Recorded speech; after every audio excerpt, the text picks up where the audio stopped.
Hai sahabat Simas Jiwa, kembali lagi di sesi yang kedua. Kita akan membahas lanjutan dari sesi sebelumnya, di mana sesi sebelumnya kita sedang menjelaskan apa itu literasi keuangan. Hai Lian. Halo, Iya, halo kita Ella. lanjutkan ya Lian ya. Iya, betul. Perbincangan kita yang tadi menarik sekali pastinya. Sudah kita bahas mengenai literasi keuangan itu apa. Jadi kita sudah tahu ya kalau kita informasikan kembali tadi literasi Mhm, keuangan ya pasti sebuah proses untuk kita belajar bagaimana mengelola keuangan yang mhm, pastinya untuk mencapai kesejahteraan. Dan yang penting nih Lian, dari mengelola keuangan ini adalah keuangan yang kita kelola ya keuangan kita sendiri. Jadi seberapapun pendapatan atau penghasilan yang kita miliki. mhm. Jadi bukan berarti, oh ya sudah saya mau belajar mengelola keuangan kalau nanti saya sudah punya pendapatan sekian. Nah, jangan seperti itu. Jadi sejak sedini mungkin bahkan.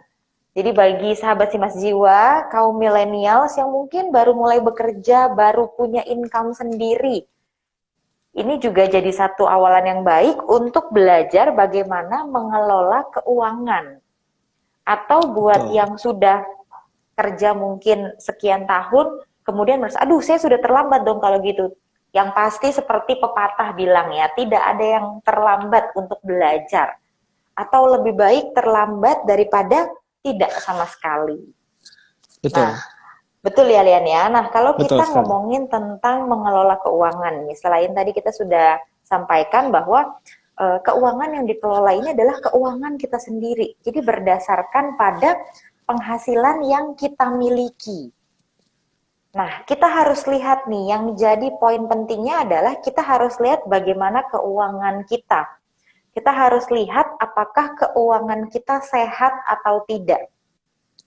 Nah, di sini dari artikel juga yang saya baca ada beberapa pertanyaan yang bisa kita berikan kepada diri kita sendiri untuk melihat apakah kita punya keuangan yang sehat atau tidak. Mhm. Jadi pertanyaan yang pertama nih Lian, ada statement seperti ini. Aduh, uang saya kok rasanya nggak cukup terus ya. Kayaknya gajian baru tanggal berapa udah habis aja. Nah, kita harus lihat nih, apakah kita mengalami hal seperti ini. Atau yang kedua, aduh baru gajian, kita nggak belum beli apa-apa, udah bayar utang yang bulan lalu. Apalagi kalau punya cicilan kartu kredit atau pay letter, waduh, itu seperti gali lubang, tutup lubang. Betul. Jadi kita tutup lubang di bulan lalu, tapi kemudian karena sudah habis gaji kita, sementara misalnya apalagi kita tidak membatasi eh, keinginan kita untuk beli-beli sesuatu, kita semakin konsumtif juga, kita tetap melakukan perilaku konsumtif, ya sudah kita gali lubang yang baru untuk ditutup lagi nanti di bulan depan. Nah, Mhm. kemudian pertanyaan berikutnya, kita sudah kerja bertahun-tahun, tapi apakah kita punya tabungan? Atau ya tadi, kita kerja setiap bulan ya udah gaji kita dari 25 sampai bahkan belum sampai menyentuh angka 20-an di tanggal di bulan berikutnya. Sudah habis. Nah, pertanyaan yang terakhir adalah ketika kita punya kebutuhan yang mendadak, apakah kita masih berhutang? Ini sifatnya yang mendadak ya, bukan yang misalnya beli gadget, kemudian ada promo 0%, ya itu kan juga berhutang sebenarnya. Tapi yang kita bahas, apakah kita sudah punya eh, persiapan ketika kita mengalami kebutuhan yang mendadak? Nah, ini nih pertanyaan-pertanyaan ini bisa nih ditanyakan ke diri kita. Kalau misalnya kita masih mengalami hal-hal yang tadi, wah itu memang bisa jadi kita masih belum punya keuangan yang sehat. Seperti itu, Lian. Betul sekali. Memang kendala-kendala seperti itulah ya. Kendala seperti itu kenapa sih bisa terjadi? Ya karena memang tidak tidak ada dasar dari literasi keuangan. Betul. Berarti kita belum bisa mengelola keuangan kita, gitu ya. Belum bisa mengatur income yang kita dapatkan. Sehingga tadi aduh baru gajian udah habis gitu ya, bayar cicilan, gali lubang tutup lubang. Karena apa ya? Karena memang kita tidak bisa mengatur pendapatan kita gitu. Sehingga yang setiap kali kita gajian terus baru berapa hari udah habis gitu ya. Karena banyak nih bayar-bayar kebutuhan-kebutuhan yang lainnya. Nah, itu sebenarnya adalah kendalanya memang kita tidak bisa mengatur keuangan kita sendiri. Kenapa kita memberikan edukasi ini kepada masyarakat di luar sana, kepada sahabat Simas Jiwa semuanya, agar sahabat Simas Jiwa semuanya itu pintar dalam mengatur keuangannya, bisa bijak dalam mengelola keuangannya. Gitu. Manfaat ini bukan buat kita, tapi buat sahabat Simas Jiwa semuanya tentunya. Kita pastinya ketika kita bisa mengatur keuangan kita, ketika kita bisa mengelolanya gitu ya, tentunya kita sendiri yang akan merasakannya. Kita punya tabungan, kita punya kita bisa meraih apa yang kita menjadi impikan gitu kan? Kita semua yang merasakannya, bukan orang lain gitu. Nah, maka dari itu Betul. juga kita harus bijak nih dalam mengatur keuangan kita. Sudah ada sahabat Simas Jiwa kita, Edo Gunawan. Hai Edo. Hai, selamat bergabung. Selamat bergabung. Nah, untuk hal-hal seperti itulah yang memang harus kita pikirkan. Kita harus pintar dalam mengelola keuangan kita. Kita harus pandai.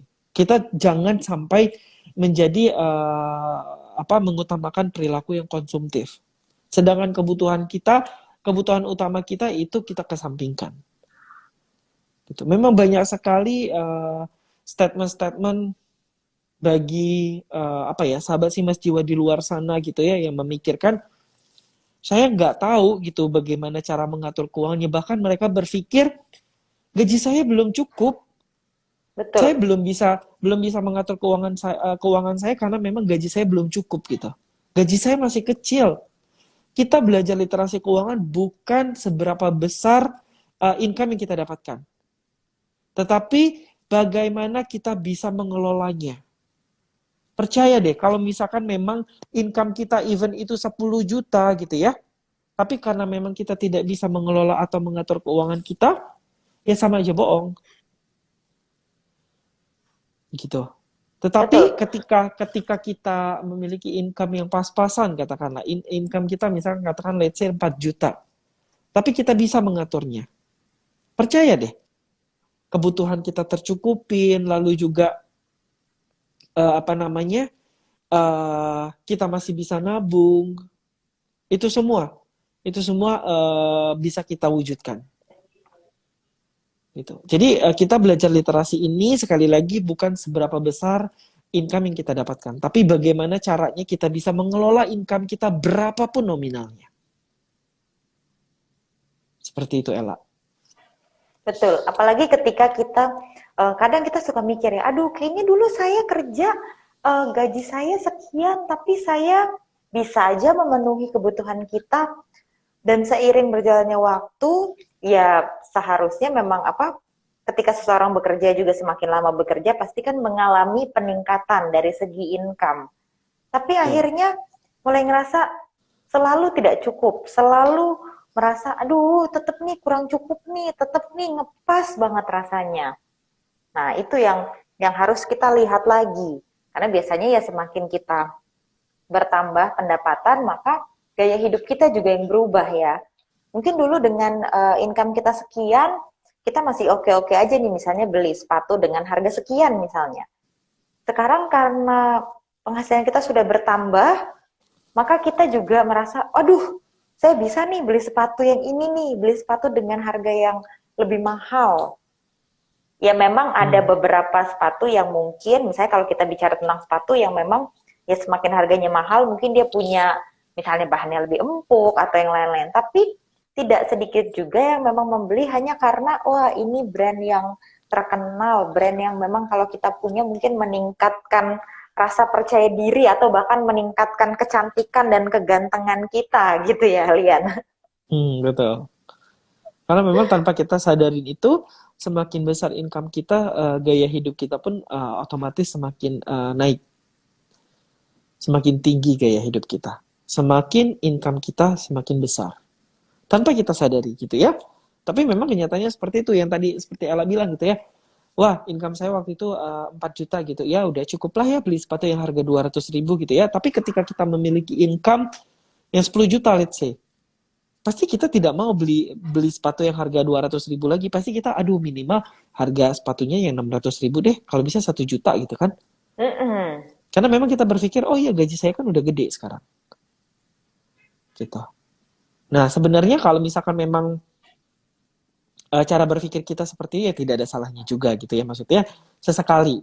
Tapi jangan memang kita jadikan ibaratnya kita jadikan sesuatu hal yang memang menjadi prioritas buat kita.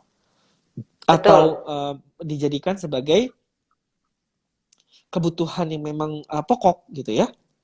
Padahal kan kalau misalkan sepatu ya kita pakai sepatu bisa bertahan sampai berapa lama sih gitu ya? 2 tahun bisa lah kalau misalkan memang kita bisa pakainya dengan benar gitu ya. Terus juga kita bisa rawat gitu ya. Bisa lah sepatu itu ya 1 tahun bisa kita pakai jangka waktunya. Kalau misalkan sudah tidak layak pakai baru kita beli lagi gitu kan. Nah, sesuatu seperti itu kan harus bisa kita pikirkan. Jangan setiap gak habis gajian, tiap bulan gitu beli sepatu, udah harga 1 juta, harga 1 ya mubazir gitu ya. Mm-mm. Sangat-sangat mubazir sekali gitu. Nah, itu tentunya juga kita harus atur keuangan kita, biaya hidup kita sehari-hari berapa. Terus juga tadi seperti yang kita janjikan di awal bahwa memang kita ada rumus ya, rumus Mm-mm. ideal yang dimana kita berikan untuk apa ya, untuk sahabat si Mas Jiwa di luar sana bisa diterapkan gitu ya. Nah, memang rumus ini sendiri idealnya yang kita akan berikan kepada sahabat si Mas Jiwa. Tapi tentunya ini adalah kita kembalikan lagi sesuai dengan kebutuhan sahabat si Mas Jiwa semuanya gitu ya. Dimana Iya, anggaran perencanaan itu yang secara dengan skala prioritas. Jadi yang menurut kita menjadi prioritas itulah yang kita utamakan. Jadi di sini kita menggunakan rumus 40 30 20 dan 10. Dalam artian income yang kita dapatkan setiap bulannya 100% itu kita bagi. 40%-nya itu adalah untuk anggaran kebutuhan sehari-hari. Gitu. Itu 40% idealnya gitu ya. Lalu 30% itu untuk kebutuhan yang tidak terduga. Contohnya kebutuhan yang tidak terduga itu seperti apa? Misalkan cicilan. Kalau misalkan kita memiliki cicilan ya, entah itu cicilan kredit card, entah itu cicilan pay letter, entah itu cicilan apapun, gitu ya, kebutuhan yang tidak terduga gitu. Nah, jangan sampai kalau misalkan kita memiliki cicilan gitu ya, cicilan yang kita itu lebih besar persentasinya daripada income yang kita dapatkan. Karena idealnya maksimal untuk cicilan itu maksimal 30% dari income kita. Kalau lebih dari 30% berarti itu keuangan kita katakanlah tidak sehat ya. Maksudnya dalam artian kalau bisa ya maksimal 30% untuk cicilan itu. Mm-mm.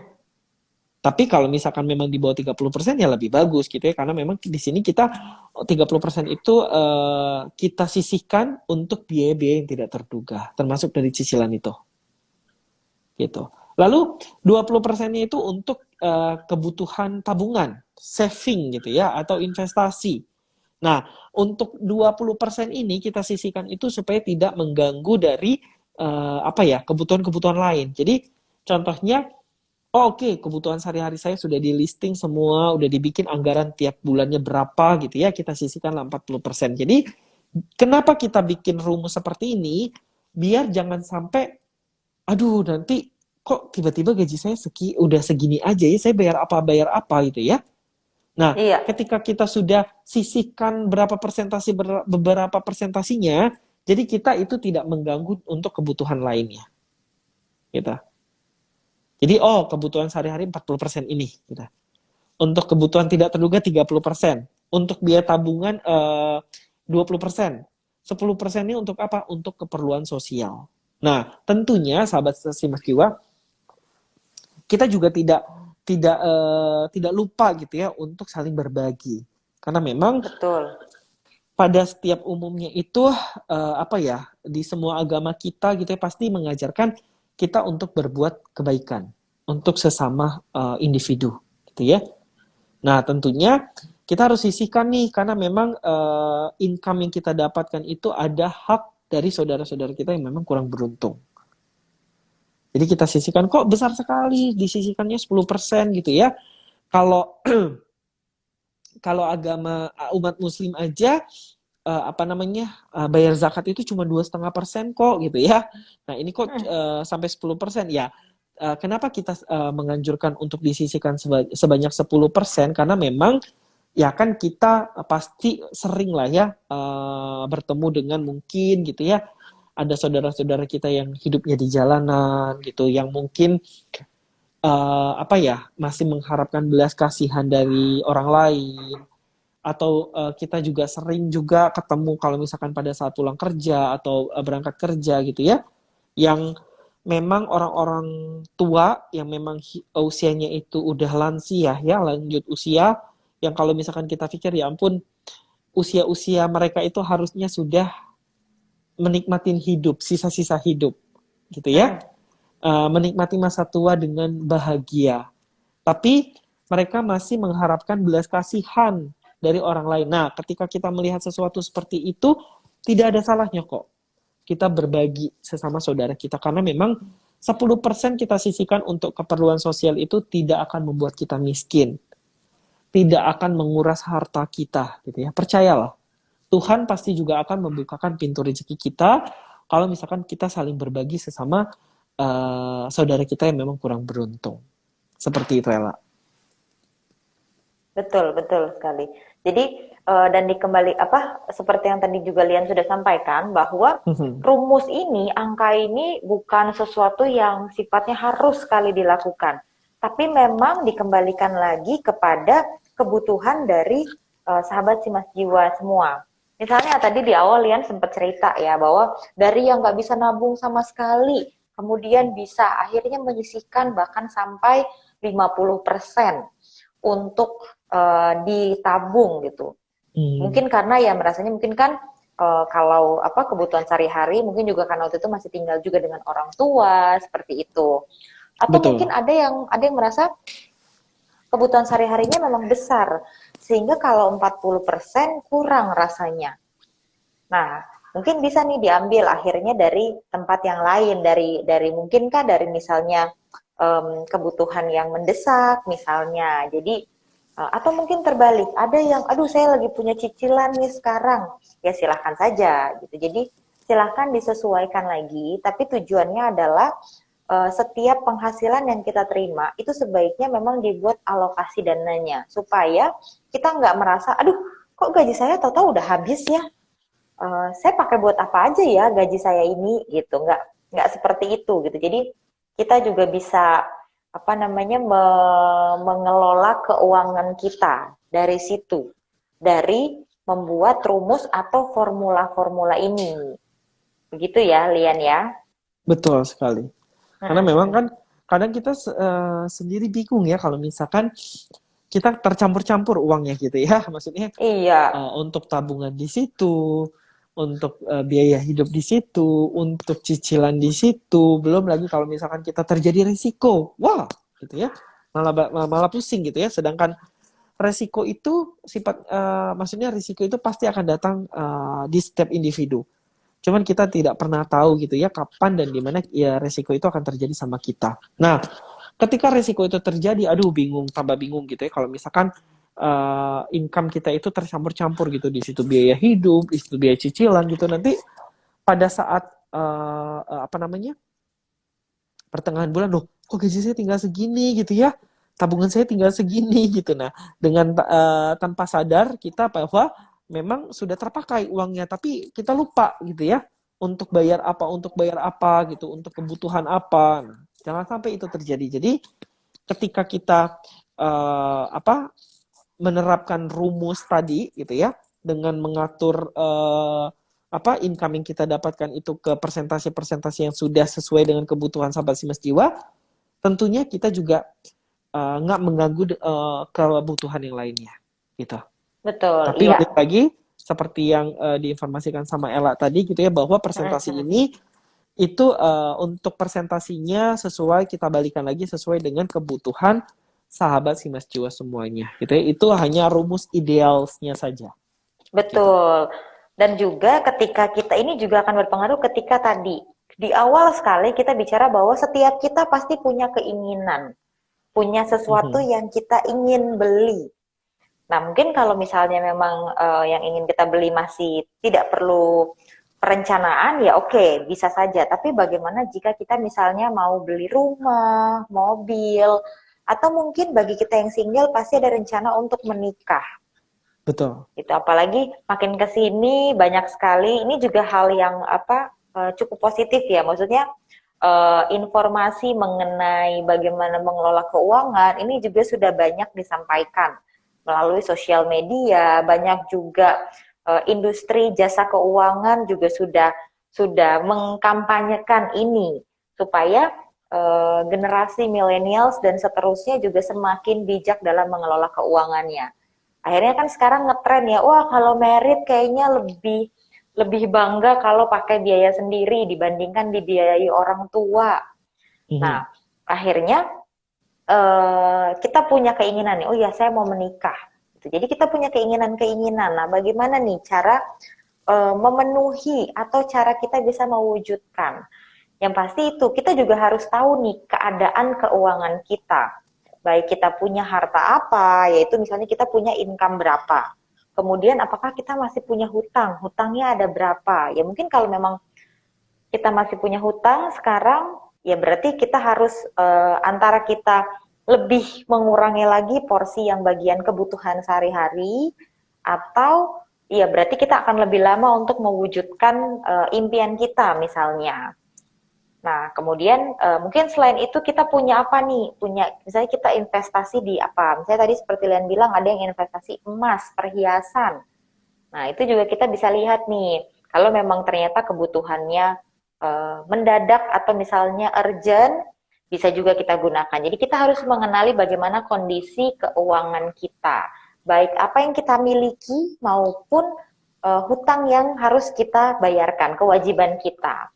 Baru Mhm. setelah itu kita menentukan nih keinginan kita. Tapi juga saat kita menentukan keinginan, itu juga kita harus buat prioritas. Gitu. Mungkin kita mau beli mobil, mau nikah, mau cicil rumah, waduh semuanya mau rasanya ya. Gitu. Tapi kita mungkin bisa buat prioritas. Misalnya waktunya, berapa lama.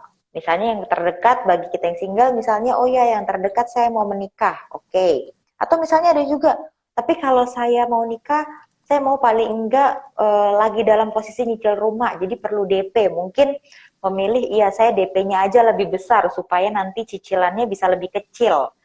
Nah Mhm. itu bisa juga gitu. Jadi semuanya dikembalikan lagi kepada kebutuhan dari masing-masing orang gitu. Tapi memang lebih baik untuk kita membuat perencanaan keuangan ini supaya kita tahu juga setiap bulan berapa yang harus kita sisihkan.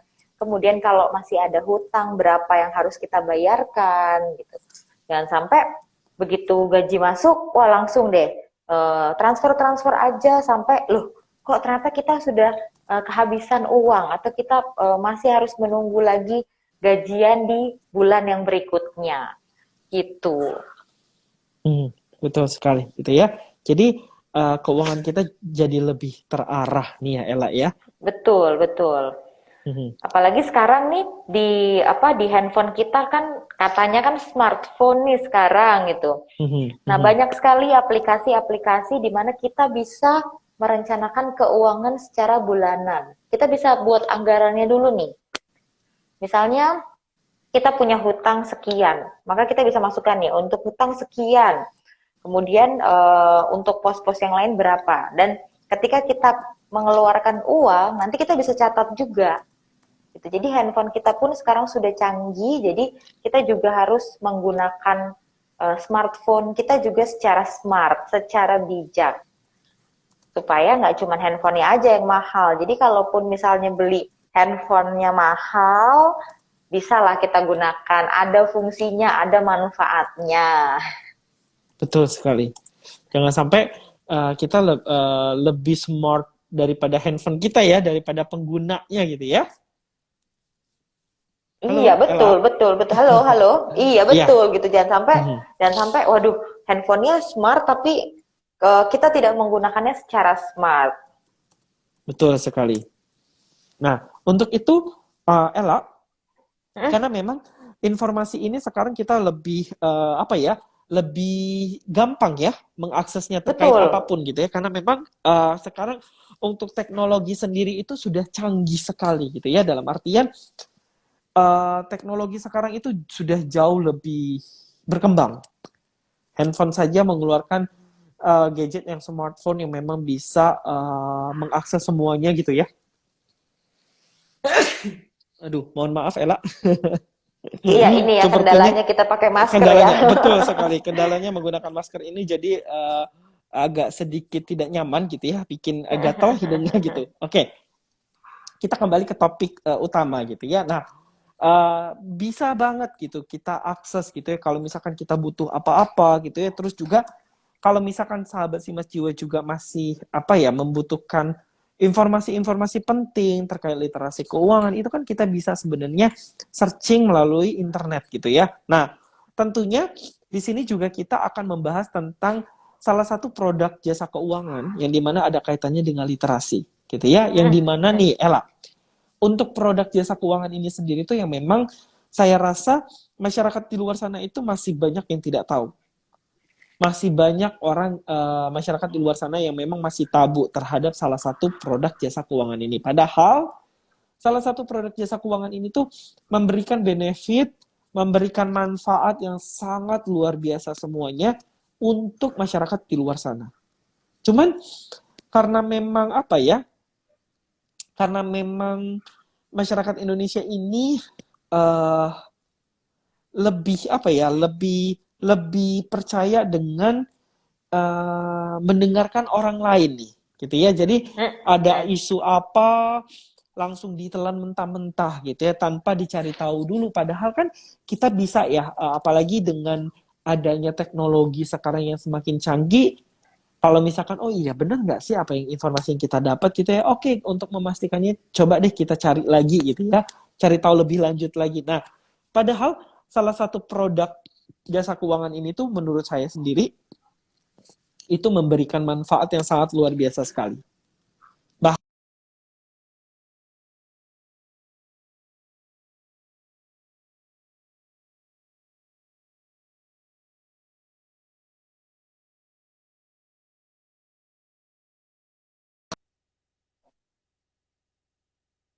Iya. Halo, Lian. Oke, Iya, tadi iya, ada Ella, oke, sedikit oke. gangguan. Oke, kita lanjutkan, Lian. Mhm. Oke, lanjut ya. Nah, Iya. padahal salah satu produk jasa keuangan ini sendiri adalah tujuannya untuk mengalihkan resiko. Tujuannya sangat baik sekali gitu ya.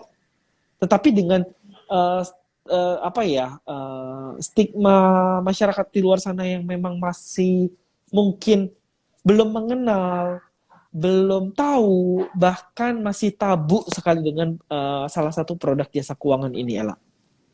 Gitu. Karena memang apa ya? Dibilang masyarakat kita ini sudah cerdas ya, sudah cerdas semua gitu ya. Karena memang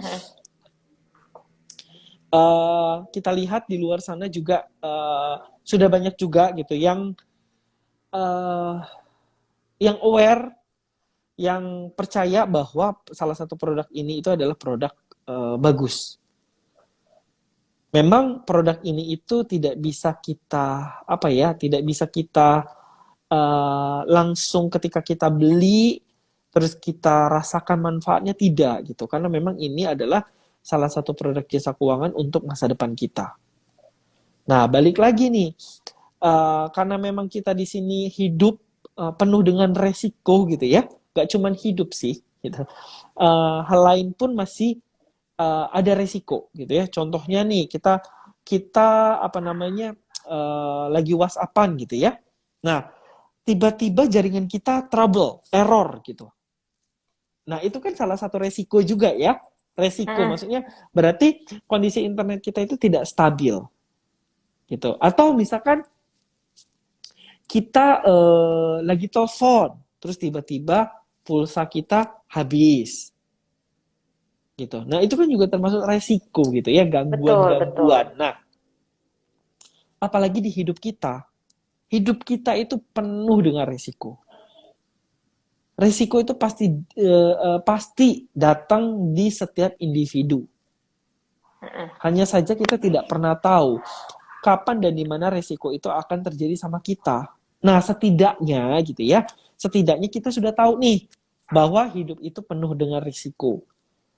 Setidaknya kita sudah memberikan perlindungan untuk diri kita sendiri. Memberikan proteksi. Mengalihkan resiko-resiko itu apabila terjadi sama kita, kita sudah mengalihkan resiko itu. Nah, nama produk jasa keuangan ini sendiri adalah produk asuransi. Tentunya sahabat Simas Jiwa sudah tahu lah ya asuransi itu apa gitu ya. Cuman memang masih banyak sekali Ella mereka sudah tahu asuransi dan juga mereka juga banyak yang beranggapan bahwa asuransi itu negatif gitu. Nah, kalau dari Ella sendiri nih menanggapin kalau misalkan ada masyarakat di luar sana yang memang memberikan stigma tentang asuransi itu negatif, itu pandangan Ella seperti apa? Waduh, kalau misalnya apa namanya ini kita bicara tentang pandangan yang negatif dulu gitu ya. Banyak Betul. sekali kan ya. Jadi bahkan juga pengalaman langsung gitu yang saya rasakan. Ini sih waktu itu Mhm. saya belum belum berada di dunia asuransi gitu. Jadi Mhm. ada yang bilang, "Oh, apa saya ikut asuransi nih, tapi setelah saya ikut saya nggak sakit, saya nggak mungkin yang diikuti itu asuransi kesehatan. Kemudian tidak merasa sakit atau mungkin biasanya sakit tapi ada yang tidak bisa diklaim ya maksudnya misalnya seperti apa sakit yang bagaimana yang memang tidak bisa diklaim akhirnya mulai merasa aduh ternyata nggak semua sakit bisa diklaim juga ya jadi tetap aja nih saya harus keluar uang akhirnya nggak lagi ikut asuransi karena merasa saya sehat-sehat aja kok nggak sakit gitu atau ada juga yang merasa apa aduh asuransi itu buang-buang uang aja deh kapan sih nanti masih lama manfaatnya saya belum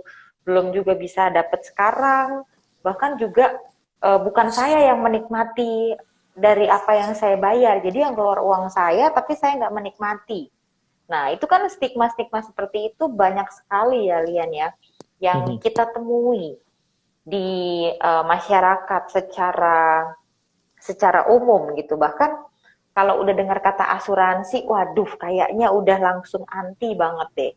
Ini juga terbukti saat kita melakukan kegiatan CSR ya, beberapa waktu lalu. Padahal kita tidak ada kaitannya sama sekali untuk penjualan, kita memang Mhm. melakukan kegiatan bagi-bagi masker sebagai bentuk kepedulian dari PT Asuransi Simas Jiwa kepada masyarakat, khususnya masyarakat di ibu kota atau di Jakarta. Nah, tapi waktu saya memperkenalkan diri, ya selamat sore, saya dari asuransi Simas Jiwa. Itu masih ada juga yang menolak gitu. Bahkan saya belum sampaikan apa maksud saya, apa yang mau saya sampaikan, belum. Tapi Mhm. sudah ditolak karena mendengarnya dari asuransi. Waduh, seperti itu sih Lian. Nah, itu kita baru memperkenalkan diri gitu ya. Betul, Tetapi orang seperti sudah membentengin gitu ya. Padahal tujuan kita adalah sebagai bentuk kepedulian si Mas Jiwa, kita memberikan masker dan juga hand sanitizer, bahkan perlindungan secara gratis selama 1 tahun. Ya, itu betul. kita kasih dengan cuma-cuma aja mereka masih nolak, masih keberatan, takut mereka ditelepon, takut di prospek, takut di apa ya, dijual kita jualan sama mereka gitu ya. Nah, padahal apa ya, ketika kita ditawarin oleh asuransi, berarti si sales asuransi itu peduli dengan kita, gitu. Peduli karena apa? Kenapa saya bilang peduli? Karena dia memikirkan hidup kita, memikirkan hidup keluarga kita, gitu. Nah, tetapi gitu ya, kitanya sendiri yang tidak menanggapi itu. Kita karena mindset kita sudah negatif, jadi even apapun itu baik gitu ya, kalau di mindset kita udah negatif ya udah pasti negatif. Padahal kita nggak tahu loh, manfaat dari asuransi itu sangat luar biasa. Kenapa saya bilang sangat luar biasa? Contohnya misalkan ada seorang apa ya? Saya ambil contoh gitu ya. Kita ada public figure gitu ya, di mana public figure ini dia mungkin sangat terkenal pada zamannya, gitu ya, pada tahun 1990-an deh ya, sangat terkenal sekali, karyanya di mana-mana. Mungkin pada zamannya dia hidupnya berkecukupan, sehingga dia tidak memikirkan bahwa ketika terjadi resiko sama dia, anak sama istrinya seperti apa. Dia tidak memikirkan itu. Dia hanya berpikir, oh saat ini saya income banyak kok gitu ya, anak saya hidup sejahtera gitu. Sehingga tidak memikirkan hidup keluarga yang dia tinggalkan nantinya untuk ke depan. Nah, sehingga pada saat dia tutup usia, mengalami risiko kehidupan tutup usia, ya sekarang anaknya kita lihat gitu ya, aduh miris sekali, bahkan ada yang jadi tukang driver online, ada yang menjadi maaf kuli bangunan gitu ya. Karena memang dia tidak memberikan bekal untuk keluarganya. Gitu. Terus juga kalau kita pernah nonton ya tahun 2019 gitu ya, ada public figure juga yang memerankan antagonis gitu ya. Dia terkenal gitu, main filmnya banyak gitu. Dan anaknya juga mungkin berkecukupan gitu ya. Tapi ketika dia terkena salah satu penyakit ganas gitu. Waktu itu dia kalau nggak salah kena cancer deh ya gitu ya. Nah, cancer itu kan adalah penyakit yang mematikan gitu ya. Jarang orang yang sembuh dari penyakit cancer. Kecuali kalau dia memang beruntung gitu ya, masih diberikan kesempatan hidup kedua gitu. Nah, ketika dia tutup usia, belum tutup usia deh gitu ya, belum tutup usia, tapi pada saat dia masih hidup gitu ya, terus juga yang mungkin hidupnya dulu berkecukupan, anaknya juga sekolah di tempat yang mendapatkan pendidikan yang layak gitu ya, sehingga pada saat pada saat dia mengalami suatu penyakit itu dan harus berobat gitu ya, terus menghabiskan banyak dana, akhirnya asetnya semua terjual. Karena dia tidak memiliki sebuah proteksi. Asetnya terjual, bahkan asetnya semua sudah terjual, tapi dianya masih sakit gitu ya, belum sembuh, sehingga dia mungkin dari sahabat-sahabatnya inisiatif ya, sesama dengan public figure, inisiatif menggalang dana untuk biaya pengobatannya dia. Gitu. Sampai akhirnya pun anak-anaknya gitu ya, anak-anaknya sampai harus mengalah karena tidak melanjutkan sekolahnya lagi. Gitu. Karena ya dipikirnya kasihan lah ya, mamahnya mungkin sudah tidak ada biaya lagi untuk membiayain mereka sekolah, belum lagi biaya pengobatannya juga mahal gitu ya, kemoterapi segala macam itu sangat mahal biayanya. Sampai akhirnya anaknya dua-duanya cewek memutuskan untuk tidak melanjutkan sekolahnya lagi. Sekolahnya. Betul. Gitu. Lagi-lagi anaknya menjadi korban. Nah, terbayang tidak ketika dia memiliki sebuah proteksi gitu ya, mungkin pada saat dia lagi banyak uang, mungkin dia lagi naik daun gitu ya, tidak ada salahnya dia membeli sebuah produk asuransi. Tujuannya apa? Tujuannya ketika terjadi resiko gitu ya sama dia, Dia tidak harus mengeluarkan, menguras semua hartanya, menjual asetnya untuk biaya berobatnya. Kalau misalkan memang dia pada saat itu mempunyai sebuah proteksi, ada memiliki sebuah asuransi, maka itu tidak akan terjadi. Anaknya tetap bisa melanjutkan sekolah gitu ya, tidak harus apa mendapatkan belas kasihan dari teman-temannya gitu. Nah, pada saat dia tutup usia pun gitu, dia tidak pernah terfikir bahwa anaknya aja waktu dia masih ada sudah putus sekolah. Bagaimana nasib anaknya nanti ketika dia tidak ada? Hmm. Nah, itulah yang harus sebenarnya harus kita buka ya, mindset kita, wawasan kita. Gitu. Kita mungkin pada saat dia apa masih sehat dulu, mungkin dia paling berapa sih bayar premi asuransi gitu ya? Kalau misalkan kita pikirkan dibanding dengan waktu dia sakit yang sudah menghabiskan uang mungkin ratusan juta bahkan miliaran. Karena tahu sendiri kan, cancer salah satu penyakit mematikan yang dimana biaya pengobatan itu tidak mudah, tidak murah, gitu. Nah, sebanding tidak gitu, yang ibaratnya harta sudah dikumpulkan bertahun-tahun, tabungan yang sudah disisihkan bertahun-tahun gitu ya, habis dalam waktu hanya beberapa bulan saja untuk biaya pengobatan. Gitu. Seandainya dia memiliki asuransi, maka dia tidak sampai kehilangan aset.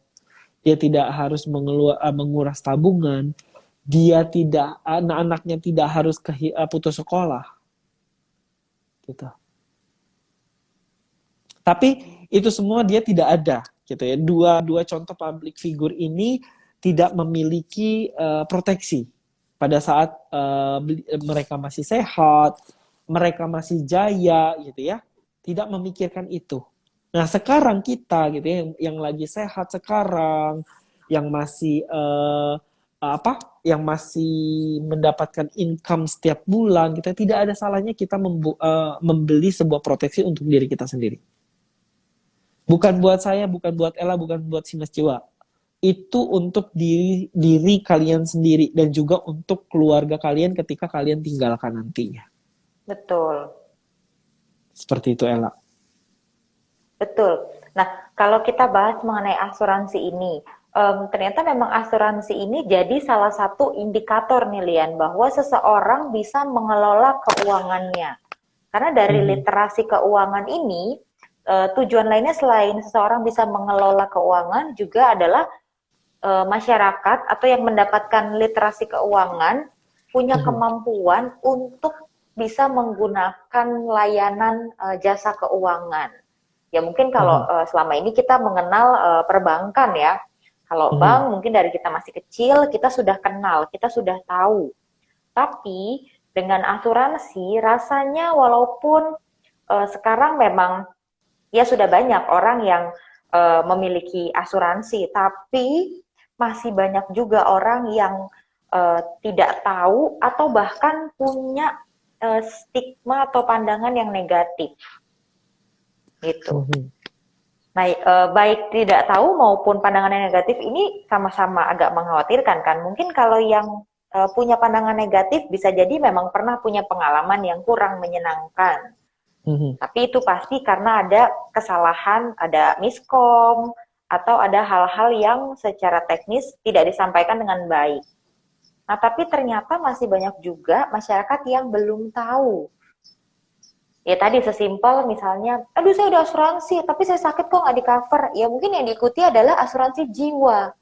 Jadi nggak punya pemahaman secara utuh, baik itu apa itu asuransi, kemudian produknya apa yang diikuti.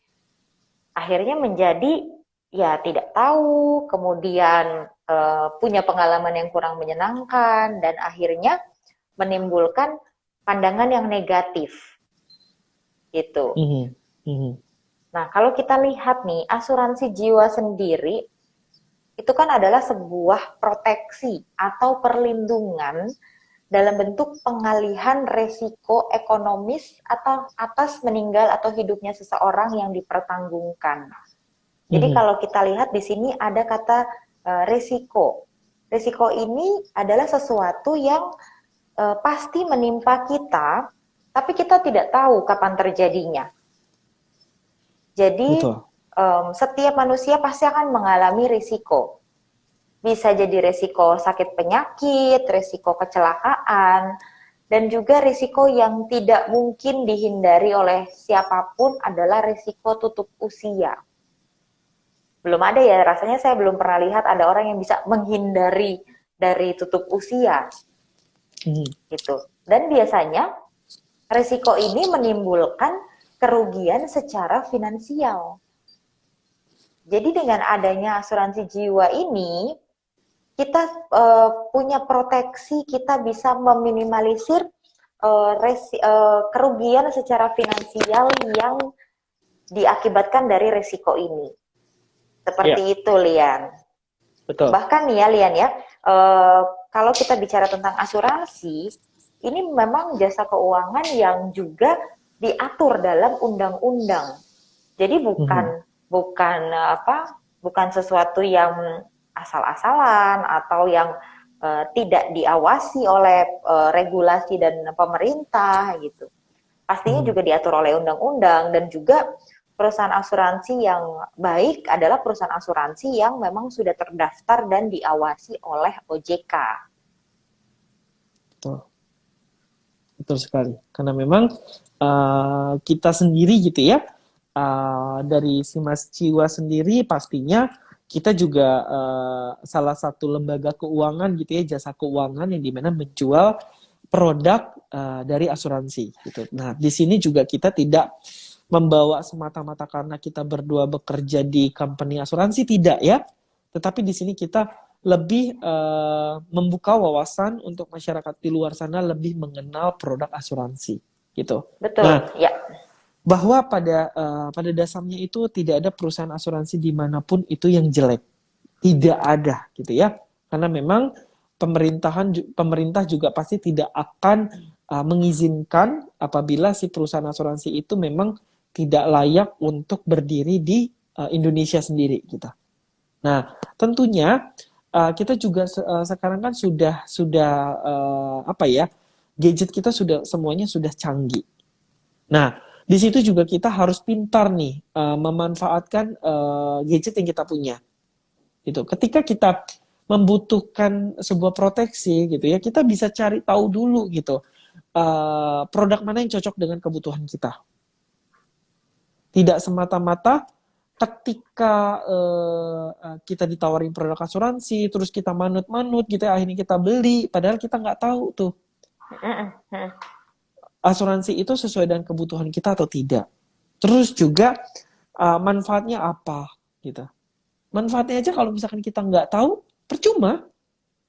Karena memang saya juga pernah ada nasabah gitu ya, yang memang dia banyak polis asuransinya gitu, Ella. Dia banyak sekali produk asuransinya gitu ya. Polisnya ada 5 deh kalau nggak salah gitu ya.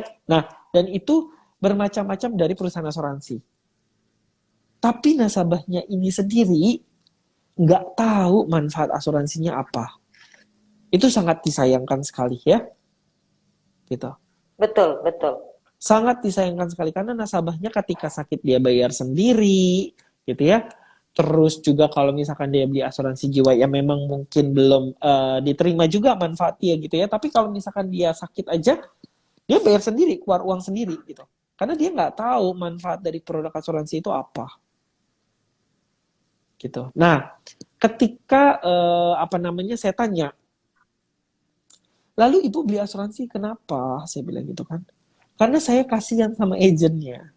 Jarang-jarang ya nasabah yang mempunyai perasaan seperti itu gitu ya. Iya. Karena kan kita tahu sendiri premi asuransi itu satu, pembayarannya jangka panjang gitu ya.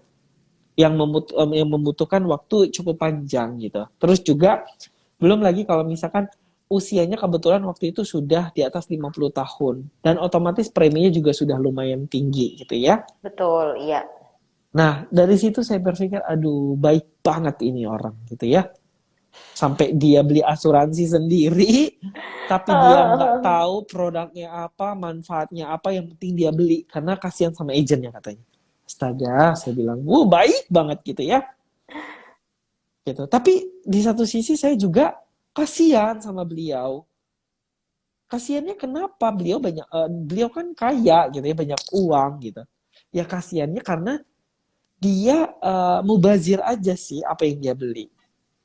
Kecuali kalau misalkan memang dia beli produk asuransi, tapi dia tahu manfaat dan manfaat dan juga benefit yang dia terima dari asuransi itu. Iya, betul. Takutnya kalau misalkan dia dia butuhnya kesehatan, tapi dia belinya jiwa atau bahkan kebalikannya karena dia usia sudah tua gitu ya, sudah lansia, sudah di atas 60 gitu, sudah di atas 50, jadi dia membutuhkan proteksi jiwa. Jiwa, iya. Mungkin dia buat warisan anak cucunya gitu kan. Tapi yang dia beli kesehatan katakanlah. Nah, itu kan mubazir gitu ya, tidak sesuai dengan kebutuhannya. Gitu. Maka kalau misalkan terjadi hal seperti itu ya di satu sisi saya kasihan, makanya saya informasikan ke nasabahnya. Saya bilang, Ibu beli produk banyak-banyak, saya bilang gitu. Terus polisnya juga, preminya Ibu bayar terus gitu ya. Tapi Ibu nggak tahu manfaatnya untuk apa. Ibu merasa ini sesuai kebutuhan nggak? Nggak tahu, saya bilang. Dengan entengnya dia bilang jawab nggak tahu. Saya bilang, Bu, kalau memang ini tidak sesuai dengan kebutuhan Ibu, daripada memang Ibu bayar premi terus-terusan gitu ya, buang-buang uang, mending Ibu tutup, saya bilang gitu. Tapi kalau memang Ibu merasa Ibu manfaat asuransi ini Ibu rasa sesuai, ya sudah. Dan digunakan manfaatnya dan digunakan ya. Gitu, iya betul. Ya nggak apa-apa diterusin, gitu. Tapi nasabahnya nggak tahu gitu, sampai dia minta saran sama saya. Menurut Mas Lian, saya tetap pertahanin atau saya tutup? Gitu. Dia bilang sama saya seperti itu. Terus? Saya bilang, saya nggak bisa jawab karena ini kembali lagi sesuai dengan kebutuhan Ibu. Gitu. Saya tidak bisa memutuskan, semua keputusan itu ada di tangan Ibu. Saya hanya memberikan solusi saja. Ketika Ibu ketika Ibu butuh, merasa manfaatnya cocok untuk sesuai dengan kebutuhan Ibu, lanjutin. Karena Ibu sudah bayar, udah tanggung gitu. Ketika Ibu ngerasa nggak sesuai dengan kebutuhan, ya jangan diterusin, daripada Ibu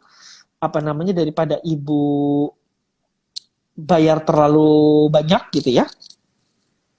Nah, lebih baik di stop aja, saya bilang. Sampai akhirnya ya sudah, dia akhirnya ditutup deh polisnya. Seperti itu, Ella. Iya, betul sekali. Iya. Nah, ini pembahasan kita semakin seru nih, karena mulai bicara tentang pendapat orang lain juga, artinya hal-hal yang menjadi stigma bagi masyarakat. Dan sayangnya memang stigmanya kebanyakan negatif. Betul. Ya pasti ada juga bagi mereka yang sudah merasakan manfaat positif dari asuransi jiwa, itu juga banyak sekali pastinya. Makanya juga kenapa kan perusahaan asuransi jiwa juga memang mengalami perkembangan gitu. Kalau kita lihat juga keadaannya di masa pandemi ini juga seperti di PT Asuransi Simas Jiwa juga kita punya produk yang terkait dengan virus COVID-19 ini. Nah, tapi Lian, sepertinya kita akan break dulu nih sejenak sebelum kita akan melanjutkan pembahasan kita ke sesi yang ketiga. Oke, sesi terakhir ya? Betul, sesi terakhir di hari ini. Oke, baik. Kalau begitu, sahabat Simas Jiwa, kita akan bertemu lagi pada pukul 17.30 ya. 16 Dengan lebih 30. oh iya sorry 16 Ya, lewat 30 maaf. sampai Saya 17.30 sampai ya. dengan 17.30 betul Iya, sekali. baik. Kita akan bertemu ya. Oke, jangan Oke. kemana-mana, tetap stay tune. Terima kasih Ella. Ya, bye. Bye.